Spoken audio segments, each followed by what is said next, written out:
Hoy, samahan niyo ako as we explore the Weverse dito sa Gateway 2 sa Araneta City. Isa ka ba sa ARMY or fan ng BTS? Well, this is a place for you. Ang Weverse ay isang immersive experience exhibit kung saan mapapanood, maririnig at mararamdaman mo ang BTS na malapitan sa virtual reality at ang kanilang personalized world. Ay tayo eh.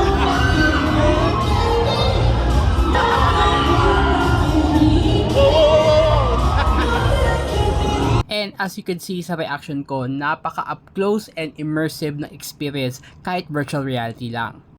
At hindi ito nagtatapos sa experience dahil after nito, pupunta ka na sa mga personalized rooms ng bawat BTS member. Hindi natin mapapakita ang rooms dahil nga sa restrictions, pero ma-excite kayo sigurado pag nakita nyo na ang rooms ng bias nyo. Kasunod naman ay ang dedicated rooms para sa BTS mismo at sa kanilang mga achievements, pero again, magandang ma-experience nito ng personal.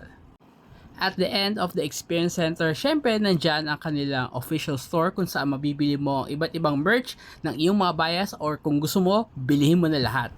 After mo tumili, sumigaw at kiligin sa kanilang virtual reality at i-experience ang kanilang mga rooms, syempre masarap na tapusin ang araw or ang experience sa kanilang merch stores at pati na rin huwag kalimutang mag-picture-picture.